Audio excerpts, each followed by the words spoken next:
Good morning students.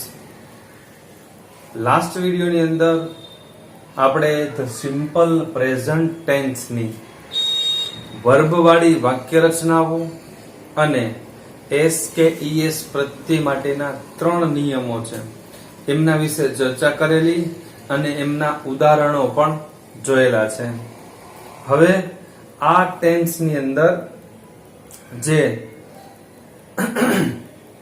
એમની નિશાનીઓ છે અથવા તો જેને આપણે કહીએ છીએ કીવર્ડ્સ,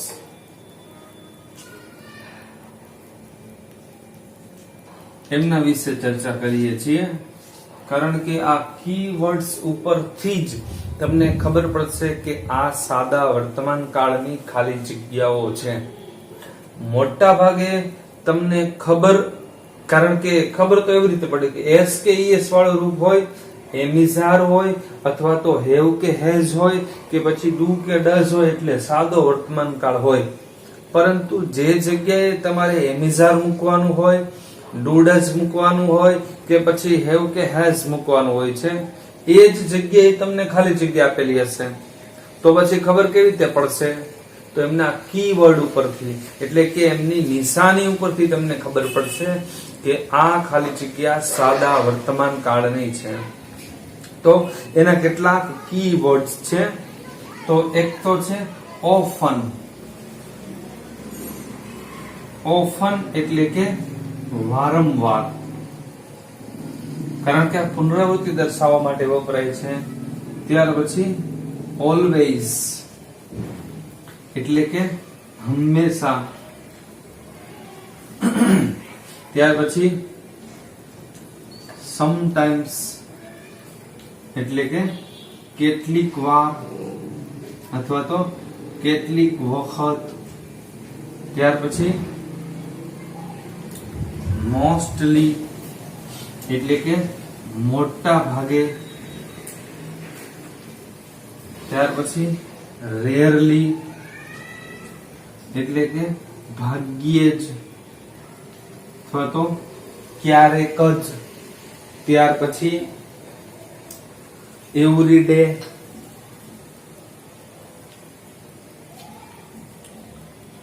એટલે કે દરરોજ. હવે એવરી પછી કોઈ પણ શબ્દ હોય, every week, every month, every hour વગેરે, એ સાદા વર્તમાન કાળની નિશાની થશે. પછી જનરલી એટલે કે સામાન્ય રીતે. આ બધી જ સાદા વર્તમાન કાળની નિશાનીઓ છે. આના ઉપરથી તમને ખ્યાલ આવે કે આપેલું વાક્ય છે સાદા વર્તમાન કાળનું છે. હવે તમને એક ફંક્શન પૂછવાનું છે કે આપેલ વાક્યનું ફંક્શન ઓળખાવો.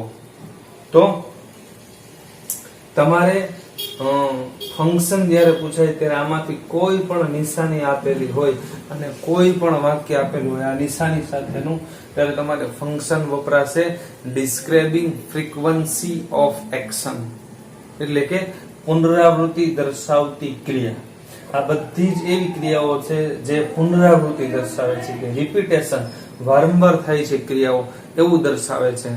એટલે તમારે એટલું યાદ રાખવાનું છે કે સાદા વર્તમાન કાળની નિશાની વાળું કોઈ પણ વાક્ય આપેલું હોય ત્યારે ગ્રામરનું ફંક્શન વપરાશે ડિસ્ક્રાઇબિંગ એક્શન એટલે કે ક્રિયા દર્શાવતું, અથવા તો ફ્રીક્વન્સી ઓફ એક્શન એટલે કે પુનરાવૃત્તિ દર્શાવતી ક્રિયાને દર્શાવવા માટે વપરાય છે. હવે અહીંયા આ એક સાદો વર્તમાન કાળ છે જેને આપણે પૂર્ણ કરીએ છીએ. ત્યાર પછી આજે હું તમને હોમવર્કની અંદર ટોટલ 24 જેટલી ખાલી જગ્યાઓ છે એ આ વિડીયોની સાથે મોકલાવવાનો છું. એ 24 ખાલી જગ્યાઓ તમારે તમારી બુકની અંદર લખવાની છે અને પછી જાતે એના જવાબ આપવાના પ્રયત્ન કરવાના છે. પછી નેક્સ્ટ વિડીયોની અંદર હું તમને આન્સર કી મોકલાવીશ. એવા સમયે તમારે બધાએ તમારા કેટલી ખાલી જગ્યા સાચી પડી છે એના જવાબ આપવાના છે. તો એ ખાલી જગ્યાઓના જવાબ આપતી વખતે તમને લોકોને કન્ફ્યુઝન ન થાય એટલે થોડી તમને સમજૂતી આપી દઉં છું કે એ ખાલી જગ્યાઓ તમને 3 રીતે પૂછાઈ શકે. એક તો વાક્યની અંદર એક જ ખાલી જગ્યા હોય ત્યારે એ ખાલી જગ્યાની અંદર કાં મૂળ રૂપ આવશે અને કાં એસ કે ઈએસ વાળું રૂપ આવશે. ક્યારે એવી આપને ખબર છે કે જો વાક્યનો કર્તા ત્રીજો પુરુષ એક વચન હોય તો એસ કે ઈએસ વાળું રૂપ, નહીતર મૂળ રૂપ. અને પાછું એ તમારે જોવાનું છે કે વાક્યનો કર્તા ત્રીજો પુરુષ એક વચન હોય અને જે 3 નિયમો જોયા O X C H S H double X કે ડબલ ઝેડ હોય તો ઈએસ પ્રત્યય લગાડવાનો, છેલ્લો અક્ષર વાય એની પહેલા વ્યંજન હોય તો વાય નો આઈ કરી ઈએસ લગાડવાનો. અને ત્રીજો નિયમ, જો છેલ્લો અક્ષર વાય હોય એની પહેલા સ્વર હોય તો વાય નો આઈ થતો નથી અને માત્ર એસ પ્રત્યય લાગે છે. આ 3 નિયમોને ધ્યાનમાં રાખવાના. બીજી ખાલી જગ્યા હશે તો એક વચ્ચે ખાલી જગ્યા હશે, નોટ હશે અને પછી બીજી ખાલી જગ્યા હશે. આવી 2 ખાલી જગ્યા હશે. તો નોટ આવે એટલે ખબર પડી જાય કે આ સાદા વર્તમાન કાળની નકાર વાક્ય રચના છે. તો વાક્યની શરૂઆતની અંદર પહેલી ખાલી જગ્યા જે છે એની અંદર ડુ અથવા તો ડઝ આવશે અને બીજી ખાલી જગ્યામાં હંમેશા મૂળ રૂપ જ આવશે, કારણ કે ડુ ડઝ સાથે મૂળ રૂપ જ આવશે. એટલે એક જ ખાલી જગ્યા તમારે વિચારવાની. નોટ આપેલું એટલે અહીં તો મૂળ રૂપ મૂકી જ દેવાનું. પહેલી ખાલી જગ્યામાં ડુ કે ડઝ. જો વાક્યનો કર્તા ત્રીજો પુરુષ એક વચન હોય તો ડઝ, એ સિવાયનો હોય તો ડુ રહેશે. અને ત્રીજા પ્રકારની ખાલી જગ્યા તમને પૂછાય તો વાક્યની શરૂઆતમાં ખાલી જગ્યા હશે, પછી કર્તા હશે, પછી બીજી ખાલી જગ્યા હશે અને છેલ્લે પ્રશ્ન ચિહ્ન હશે. તો આ પ્રશ્નાર્થ વાક્ય હશે. એમાં પણ એવું જ બનશે, પહેલી ખાલી જગ્યામાં ડુ અથવા તો ડઝ આવશે અને બીજી ખાલી જગ્યાની અંદર મૂળ રૂપ આવશે. કદાચ ટુ હેવ વાળી ખાલી જગ્યા હોય કે વર્બ વાળી ખાલી જગ્યા હોય તો કાઉન્સની અંદર તમને એવું લખેલું હશે ટુ બી, મતલબ કે એ ખાલી જગ્યામાં તમારે ટુ બી ના યોગ્ય રૂપ મૂકવાના છે. એમ આવશે, ઈજ આવશે કે આર આવશે. કદાચ એ ખાલી જગ્યામાં એમ લખેલું હોય ટુ હેવ તો તમારે એ ખાલી જગ્યામાં ટુ હેવ ના યોગ્ય રૂપ મૂકવાના છે, હેવ અથવા તો હેઝ. અને કદાચ કોઈ ખાલી જગ્યાની અંદર તમને એવું લખેલું હોય ટુ ડુ, મતલબ તમારે ડુ નું યોગ્ય રૂપ મૂકવાનું છે, ડુ અથવા તો ડઝ. આવી રીતની તમને ખાલી જગ્યાઓ હશે. અને ત્યાર પછી પેરેગ્રાફ સ્વરૂપની ખાલી જગ્યાઓ છે એ હું તમને નેક્સ્ટ ડે મોકલાવવાનો છું. હવે આપણે ચર્ચા કરીએ છીએ સિમ્પલ પ્રેઝન્ટ ટેન્સ ની બેઝિક ચર્ચા છે. આ વિડીયોની અંદર આપણે સમય લઈએ છીએ એટલે નેક્સ્ટ વિડીયોની અંદર આપણે સિમ્પલ પાસ્ટ ટેન્સ છે એના વિશે સમજૂતી મેળવી શકીએ. તો ધ સિમ્પલ પ્રેઝન્ટ ટેન્સ છે એના બદલે હવે આપણે શીખીએ છીએ ધ સિમ્પલ પાસ્ટ ટેન્સ એટલે કે સાદો ભૂતકાળ.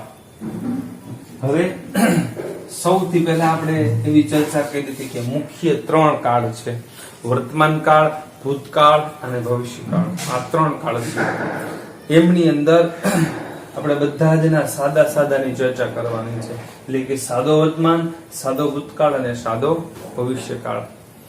હવે સાદો કાળ, સાદો ભૂતકાળ એટલે કે ભૂતકાળમાં કોઈ ચોક્કસ સમયે કોઈ ક્રિયા થઈ ગઈ હતી એવું નહીં. જો હતી તો પછી તો પૂર્ણ ભૂતકાળ થઈ જશે, પરંતુ એટલું કહેવાનું છે કે ભૂતકાળમાં કોઈ ક્રિયા થઈ એટલું જ બતાવવાનું છે. દાખલા તરીકે મેં સફરજન ખાધું, જો ખાઈ લીધું હતું એમ કીધું તો પછી પૂર્ણ ભૂતકાળ થાય. હું ક્રિકેટ રમ્યો, રમી લીધું એમ નહીં, ખાલી રમ્યો એટલે સાદો ભૂતકાળ થશે, પણ રમી લીધું તો પછી પૂર્ણ ભૂતકાળ થશે. તો ભૂતકાળમાં કોઈ ચોક્કસ સમયે કોઈ ક્રિયા થઈ એટલે કે ભૂતકાળમાં શરૂ થઈ અને પાછી ભૂતકાળમાં પૂરી થઈ ગઈ, જેને વર્તમાન સાથે કે ભવિષ્ય સાથે કોઈ જ સંબંધ નથી, એવી ક્રિયાને દર્શાવવા માટે સાદો ભૂતકાળ વપરાય છે. હવે સાદો ભૂતકાળ છે એની અંદર પણ ટુ બી, ટુ હેવ અને વર્બ એમ 3 પ્રકારના વાક્યો બને છે, ટુ બી, ટુ હેવ ને વર્બ. આ વિડિયોની અંદર આપણે ટુ બી વાળા વાક્યોની ચર્ચા કરીએ છીએ. જો તમને સાદા વર્તમાન કાળના ટુ બી વાળા વાક્યો આવડી ગયા હશે તો સાદા ભૂતકાળના ટુ બી વાળા વાક્યો ચોક્કસથી આવડી જશે. હવે સાદા ભૂતકાળના ટુ બી ના રૂપ છે વોઝ અથવા તો વેર. હવે સાદા ભૂતકાળના ટુ બી ના રૂપમાંથી એક આઈ સાથે વોઝ વપરાય છે અને એક હી, શી અને ઇટ, આ ત્રણે ત્રણ સાથે વોઝ વપરાય છે. બાકીના વિધા કોણ? એક વી, એક યુ અને એક they. આ બધા જ ની સાથે વેર વપરાય છે. ત્યાર પછી આટલી જ તમને માહિતી હોય કે આઈ સાથે વોઝ, હી સી સાથે વોઝ, વી યુ યુ અને they સાથે વેર વપરાય છે. આટલી તમને ખબર હોવી જોઈએ. હવે જેવી રીતે સાદા વર્તમાન કાળની ટુ બી વાળી વાક્ય રચના હતી એની અંદર જે રીતે વપરાય, જે જગ્યાએ તમે એમિઝાર વાપરતા હતા એ જગ્યાએ તમે વોઝ વેર મૂકી દેશો એટલે સાદો ભૂતકાળ થઈ જશે. ખાલી એમિઝારની જગ્યાએ વોઝ વેર. તો પહેલી આપણે હકાર વાક્ય રચના જોઈએ છીએ. તો એની અંદર સૌથી પહેલા હશે કર્તા પ્લસ વોઝ અથવા તો વેર પ્લસ કર્મ અને અન્ય શબ્દ. માત્ર એમિઝાર હતું ને વોઝ વેર મૂકી દઈએ એટલે સાદો ભૂતકાળ થઈ જશે. બિલકુલ સહેલું છે. દાખલા તરીકે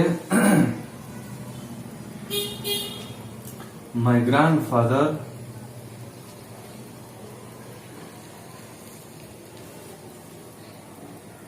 was a sarpanch of my village.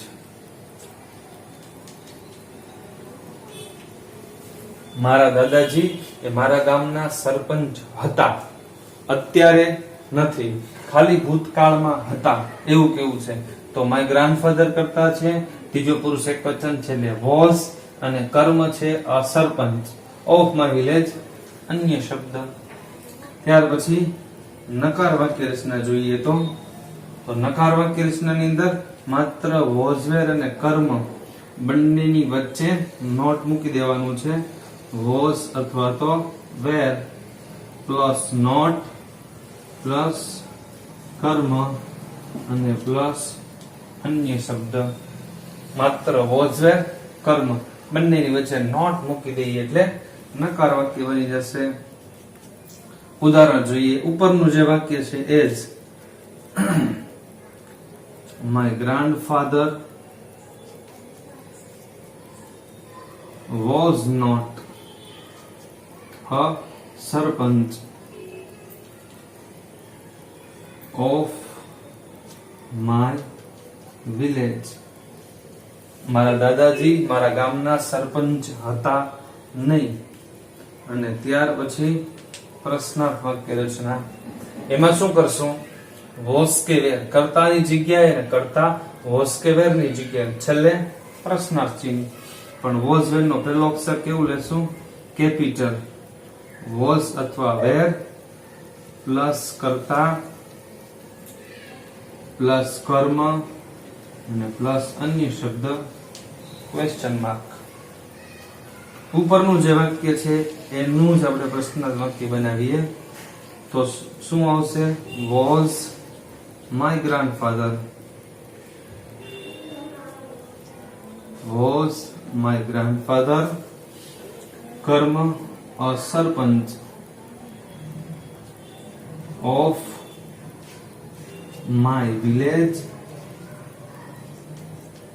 શું મારા દાદાજી મારા ગામના સરપંચ હતા? હવે જુઓ, ખાલી આ વોઝવેર ની જગ્યાએ તમે એમિઝાર મૂકી દો જ્યાં જ્યાં તમને વોઝવેર જોવા મળે છે એ જગ્યાએ, તો શું થઈ જશે?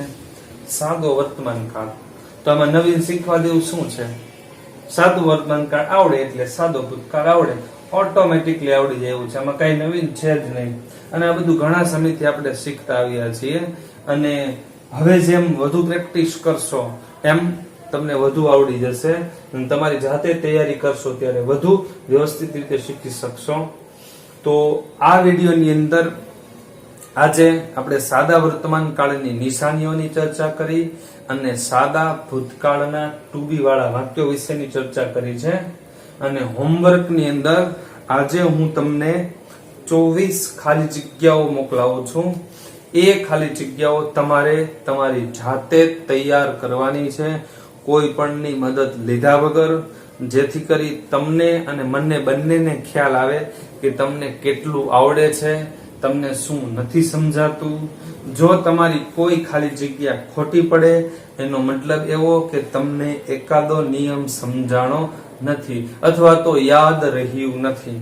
ધારો કે 5 ખાલી જગ્યા ખોટી પડી તો કંઈક એવા 5 મુદ્દાઓ છે જે તમને ખ્યાલ નથી, અને તમે એ 5 જ મુદ્દા ઉપર વધારે ફોકસ કરી અને બીજી વખતે તૈયાર કરો તો પછી તમને 100% આવડી જશે.